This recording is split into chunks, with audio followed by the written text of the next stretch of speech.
Hello friends, welcome to our channel. मैं रोहित लाल। आइए आज हम लोग नागपुरी लोकगीत के बारे में समझते हैं कि ये नागपुरी लोकगीत है क्या और हमारे एग्जाम के लिए इतना इम्पोर्टेंट क्यों है। हम लोग इस वीडियो में नागपुरी का परिभाषा देखेंगे, नागपुरी का वर्गीकरण देखेंगे और नागपुरी राग छंद के बारे में भी समझेंगे, जिसपे एग्जाम में क्वेश्चन आता है। झारखंड का कोई भी ऐसा गाँव नहीं होगा जहाँ पे गाँव के बीच में अखरा ना हो, ठीक है। और अखरा गांव की संस्कृति का बहुत ही महत्वपूर्ण भाग होता है। अगर सही मायने में आपको गांव की संस्कृति देखना है या झारखंड की संस्कृति देखना है, वो अखरा में देखने को मिलेगा, जहाँ पे आदिवासियों और सदान दोनों ही लोगों का एक बहुत ही अच्छा सहभागिता देखने को मिलता है। अखरा ऐसा स्थान है ना जहाँ लगभग हर दिन नाच गान, गीत संगीत, मांदर, ढोल नगाड़ा, ये सब का आपको मधुर आवाज सुनने को मिलेगा ही, ठीक है। और जब आपको यह पता है कि जब मांदर ढोलक बजता है ना, तो अच्छे अच्छों का पैर थिरकने लगता है और शरीर में एक अलग सा ऊर्जा आ जाता है।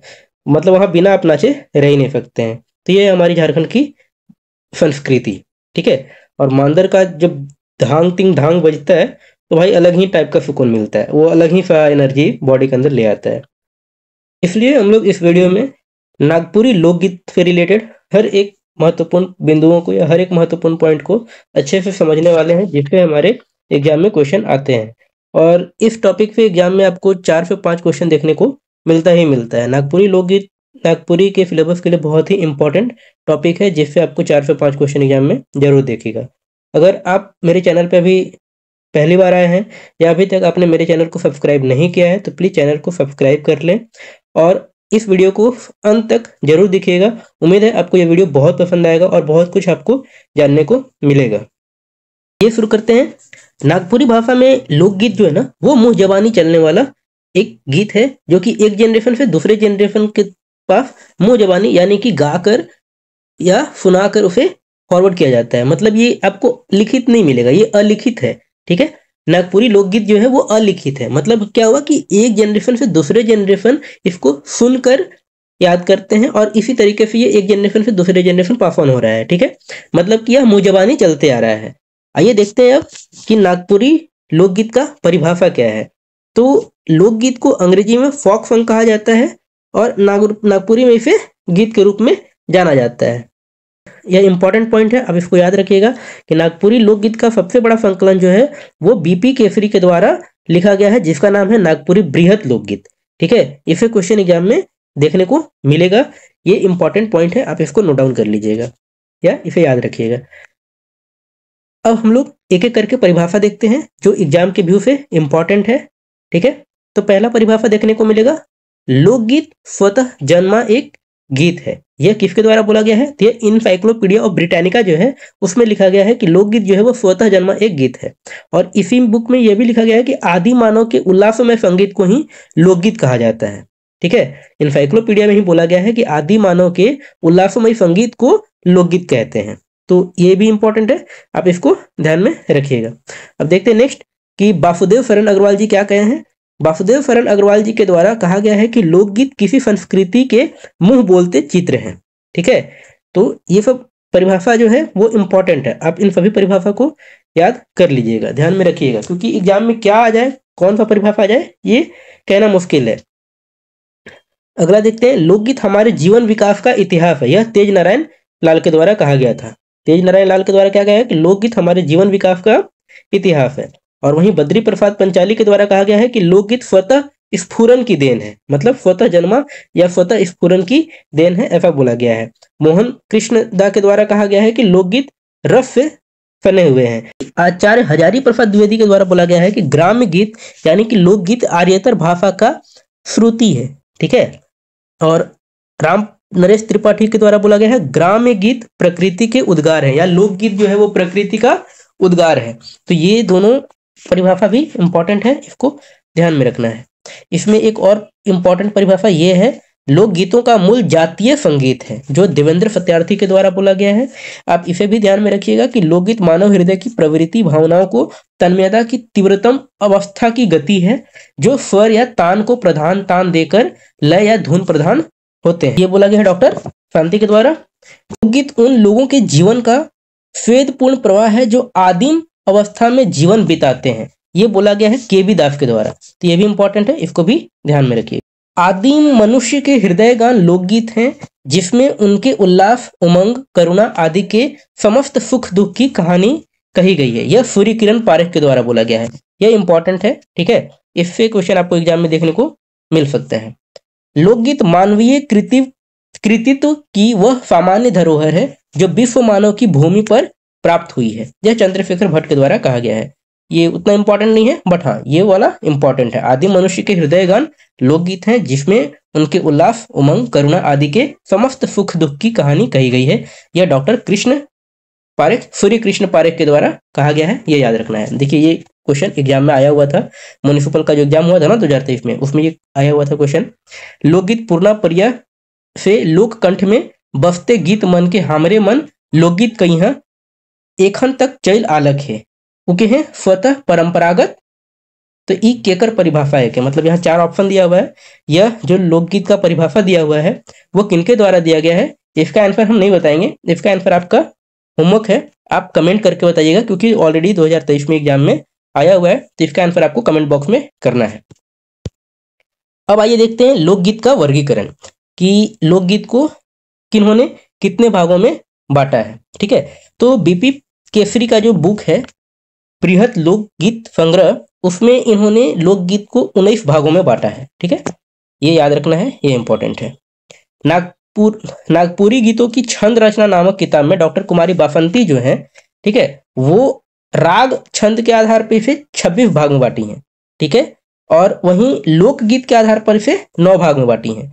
अब ये याद रखने लायक है, ठीक है, राग छंद के आधार पे 26 भाग में और लोकगीत के आधार पे 9 भाग में। अब ये लोकगीत के आधार पे 9 भाग कौन कौन सा है, तो एक है मौखिक परंपरागत और रचना, दूसरा है नृत्य, तीसरा है राग के आधार पे, संस्कृति के आधार पे, ऋतु या त्योहार के आधार पे, भाषा के आधार पे, मंत्र के आधार पे, जातीय आधार पे और अन्य या विविध आधार पे, मिसलेनियस इसको बोल सकते हैं, ठीक है। तो ये भी याद रखना है, बीपी केसरी के द्वारा 19, कुमारी बासंती के द्वारा 26 राग छंद के आधार पे और 9 लोकगीत के आधार पे, ठीक है। आइए देखते हैं नेक्स्ट।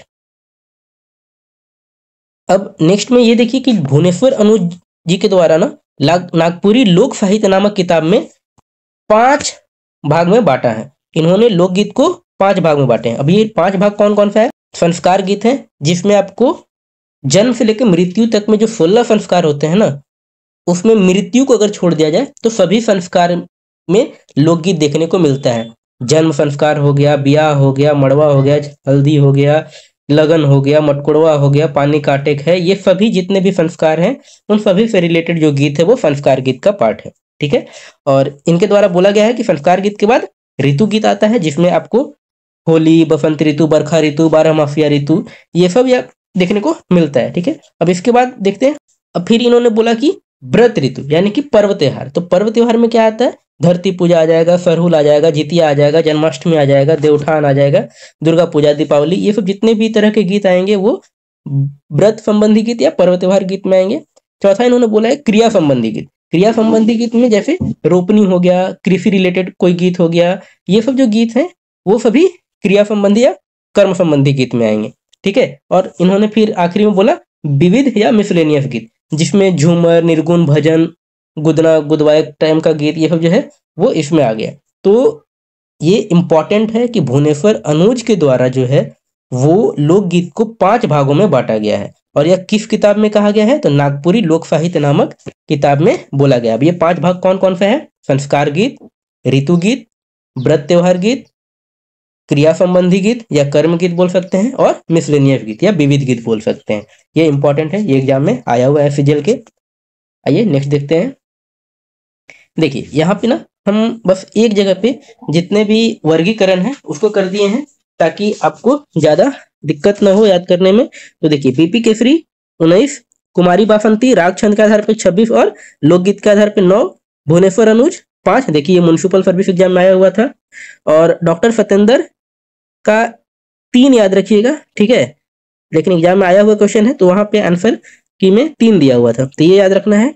और राम नरेश त्रिपाठी के द्वारा 11 बोला गया है, सूर्य किरण पारेख के द्वारा 29, श्याम परमार के द्वारा 5, कृष्ण देव उपाध्याय के द्वारा 5 और श्याम चरण दुबे के द्वारा 4। ये फिजिकल के एग्जाम में आया हुआ क्वेश्चन है।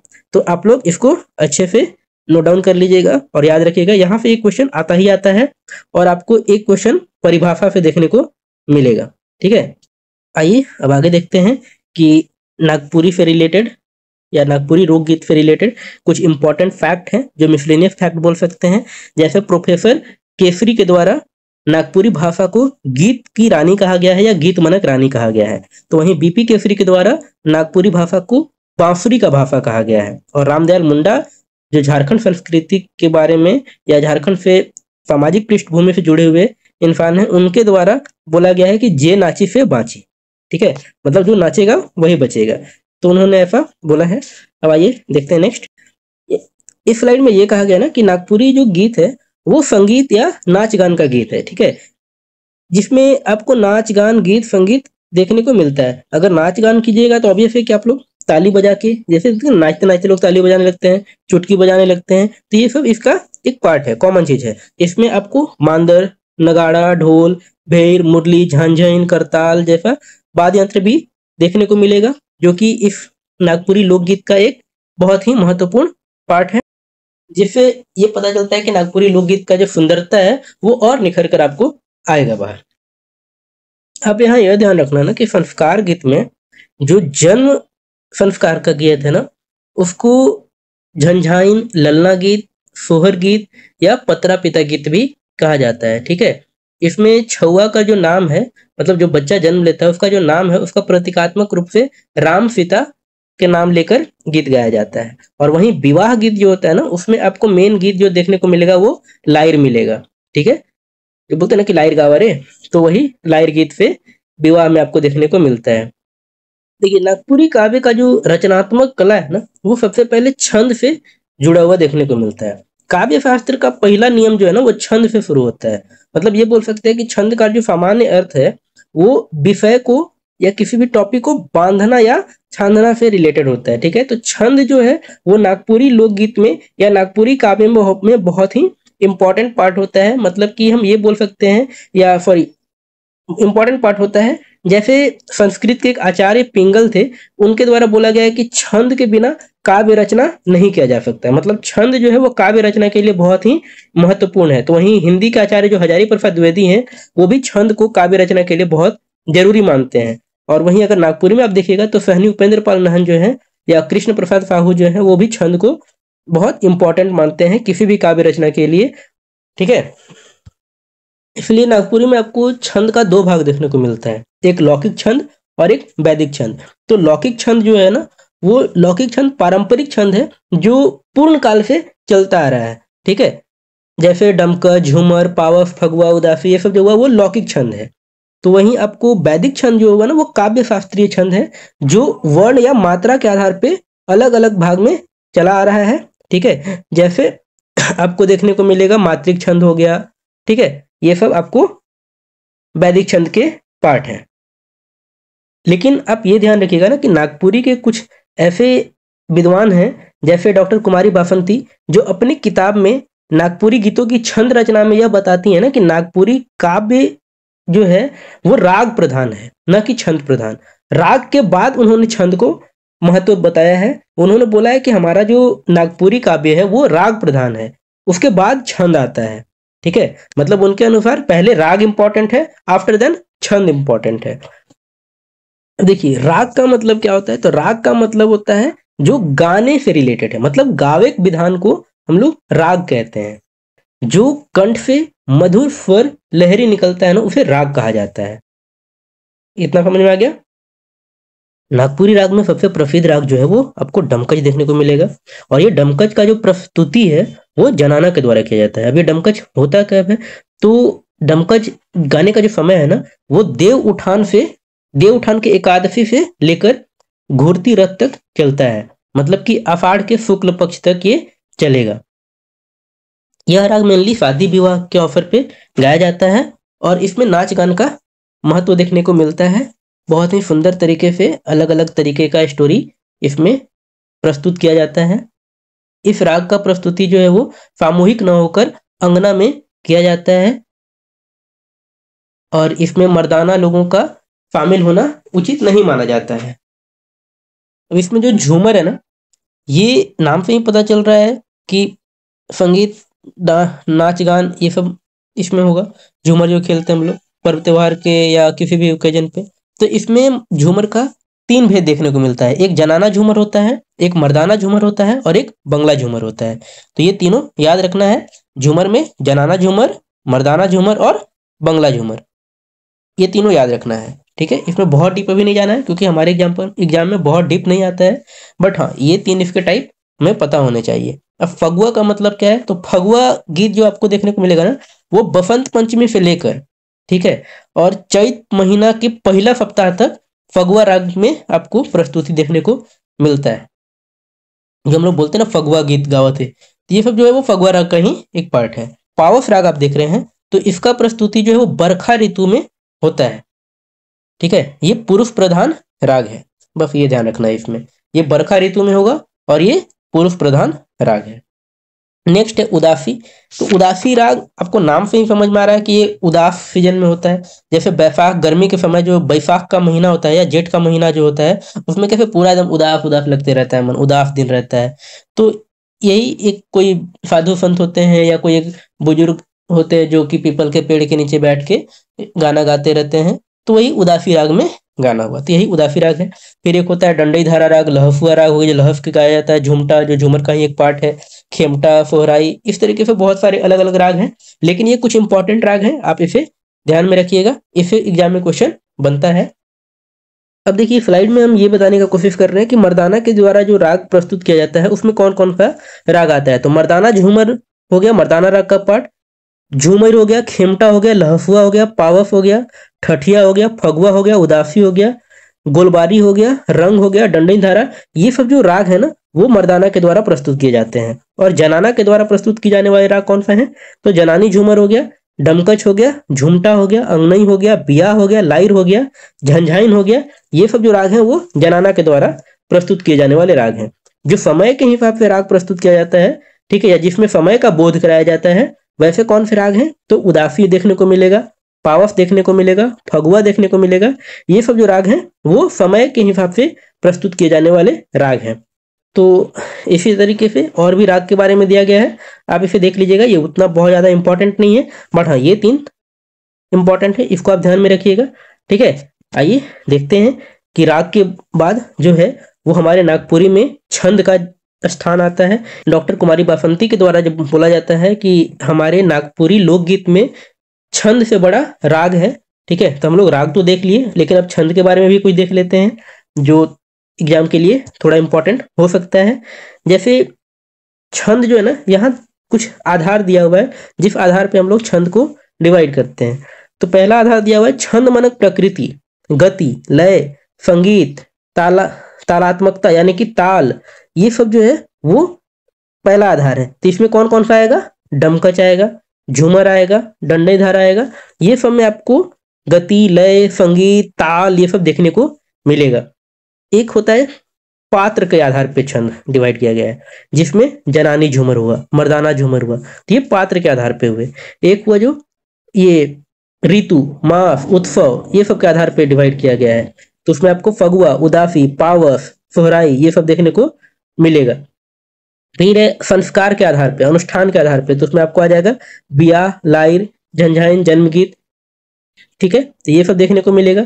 फिर है काल के आधार पर, तो पहिल सांझ, अधरतिया, भिनसरिया, बिहनिया, ये सब जो छंद है वो काल के आधार पे है। ताल के आधार पे, तो ताल के आधार पे जो आपको देखने को मिलेगा लहफुआ, लुझरी, एकहरिया, दोहरी झुमटा, ये सब जो है वो ताल के आधार पे है। देश और भाषा के आधार पे, तो नगपुरिया, बंगला, जसपुरिया, ये सब जो है वो देश और भाषा के आधार पे है। जाति के आधार पे अहीर गीत जो होता है जिसको सोहराई गीत बोलते हैं, तो ये सब जाति के आधार पे हुआ। और लोक प्रचलित मंत्र, तंत्र, कथा, ये सब के आधार पे जो है वो आएगा मति गीत, मंत्र गीत, कहानी, ये सब जो आपको छंद देखने को मिलेगा।